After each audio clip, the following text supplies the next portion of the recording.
کراچی کے بہادرآباد میں پیش آیا ایک لرزخیز واقعہ۔ ایک 26 سالہ بینک ملازمہ کو کریڈٹ کارڈ بنوانے کے بہانے بلا کر زیادتی کا نشانہ بنایا گیا اور اس سفاکی کی ویڈیوز بھی بنائی گئی۔ سوال یہ نہیں کہ یہ واقعہ کیسے ہوا، بلکہ اصل سوال یہ ہے کہ ہم کس معاشرتی زوال میں داخل ہو چکے ہیں جہاں اعتماد، عزت اور تحفظ سب کچھ ختم ہو چکا ہے۔ آئیں اس واقعے کی تفصیلات جانتے ہیں اور کچھ اہم پہلوؤں پر بھی بات کرتے ہیں۔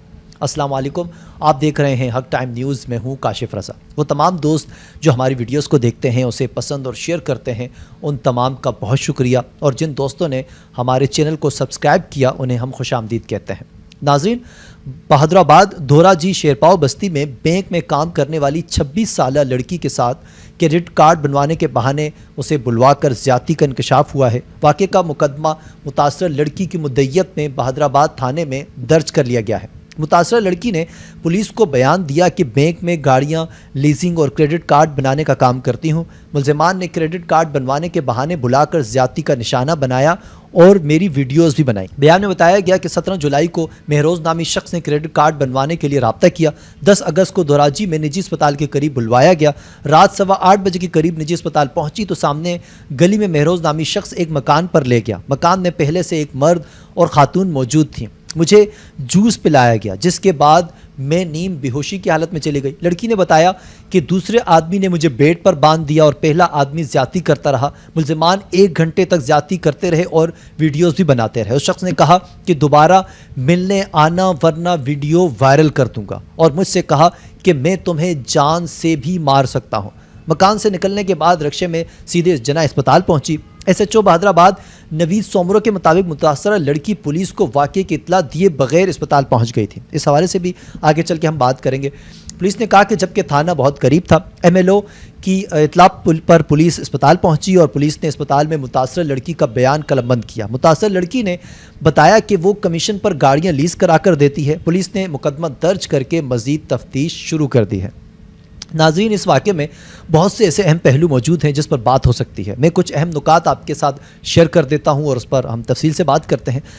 پہلے اس واقعے کی معاشرتی پہلو کو سمجھ لیتے ہیں۔ ہمارے معاشرے میں آج بھی ایسے واقعات کو چھپانے کا دباؤ اتنا زیادہ ہے کہ متاثرہ خواتین یا تو خاموش ہو جاتی ہیں یا تاخیر سے رپورٹ کرتی ہیں، اور اس کی سب سے بڑی وجہ یہ ہے کہ انہیں نہ صرف انصاف کے بجائے شرمندگی کا سامنا کرنا پڑتا ہے بلکہ کردار کشی کا ڈر بھی لاحق رہتا ہے۔ اس واقعے میں بھی ملزمان نے ویڈیو بنا کر دھمکی دی جو ہمارے معاشرتی بلیک میلنگ کلچر کی عکاسی کرتا ہے، جہاں جرم کے بعد جرم کیا جاتا ہے اور متاثرہ کو مزید خوف میں مبتلا کیا جاتا ہے۔ اب سوال یہ ہے کہ متاثرہ لڑکی پولیس کے پاس فوراً کیوں نہیں گئی؟ پولیس کا کہنا ہے کہ لڑکی پہلے اسپتال گئی، تھانے نہیں آئی، مگر سوال یہ ہے کہ اگر لڑکی جسمانی اور ذہنی طور پر ٹوٹ چکی ہو، نیم بے ہوشی کی حالت میں ہو، صدمے میں ہو اور خوف میں مبتلا ہو، تو کیا وہ پہلے پولیس اسٹیشن کا رخ کرے گی یا ہاسپٹل کا؟ ہمیں یہ سوچنا چاہیے کہ ایسے حالات میں سب سے پہلے ضرورت طبی امداد کی ہوتی ہے، اور یہ بالکل فطری رد عمل ہے۔ پولیس کا یہ بیان کے بجائے ہمدردی ایک طرح کا شکوہ محسوس ہوتا ہے جو متاثرہ خاتون کے ساتھ مزید ذہنی دباؤ بھی پیدا کر سکتا ہے۔ اب بات کرتے ہیں کہ ایسے واقعات پر پولیس اور ریاست کہاں کھڑی ہوتی ہے۔ یہ کیس صرف ایک ایف آئی آر کی گرفتاری کا معاملہ نہیں ہے بلکہ خواتین کے تحفظ کا سوال ہے۔ اگر پولیس کا پہلا رد عمل شک یا جملہ بازی ہو تو متاثرہ خواتین مزید حوصلہ کیسے پائے گی؟ ایسے کیسز میں فوری حساس اور متاثرہ دوست رویہ ضروری ہے، ورنہ ہمارے معاشرے میں یہ پیغام جائے گا کہ آپ پر ظلم ہو تو سوچ لیں، شاید آپ کو انصاف کی بجائے سوالات کا سامنا کرنا پڑے گا۔ ناظرین، یہاں ایک سوال اور بھی ہے کہ ایسے کیس میں نفسیاتی اثر انداز کیسے ہو سکتے ہیں؟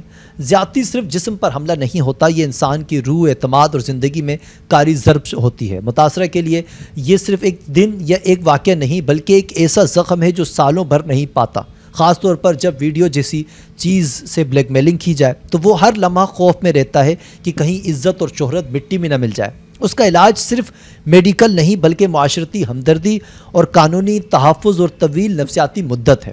اب سوال یہ ہے کہ اس جرم کے پیچھے اعتماد کا غلط استعمال کیسے بڑھ رہا ہے؟ یہ واقعہ اس تلخ حقیقت کو سامنے لاتا ہے کہ کس طرح لوگ اعتماد کا لبادہ اوڑھ کر نوکری، کاروبار یا سروسز کے بہانے شکار ڈھونڈتے ہیں، کریڈٹ کارڈ بنانے جیسے معمولی بہانے استعمال کرتے ہیں، جو ظاہر کرتا ہے کہ ہمارے معاشرے میں اعتبار کے رشتے کتنے کمزور ہو چکے ہیں۔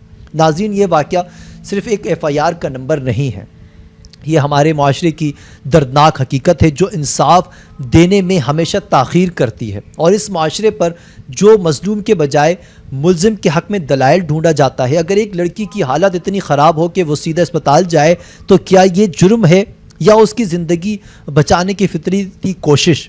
آخر میں ہم کب تک متاثرہ کو کٹہرے میں کھڑے کرتے رہیں گے اور مجرم کو موقع دیتے رہیں گے؟ تو سوال یہ ہے، ہم کب وہ معاشرہ بنیں گے کہ جہاں بیٹیوں کو تحفظ ملے، نہ کہ بے حسی کے تانے؟ آخر ان درندوں کو قانون کا کوئی خوف کیوں نہیں؟ اگر ایسے لوگوں کو پکڑ کر سریعام سزائیں دی جائیں تو اس طرح کے واقعات ہمیشہ کے لیے ختم ہو سکتے ہیں۔ ناظرین، اس حوالے سے آپ کی کیا رائے ہے؟ کمنٹس کر کے ضرور بتائیں، اور مزید اپڈیٹ کے لیے دیکھتے رہیں حق ٹائم نیوز۔ کاشف رضا کو اجازت دیجیے، اللہ حافظ۔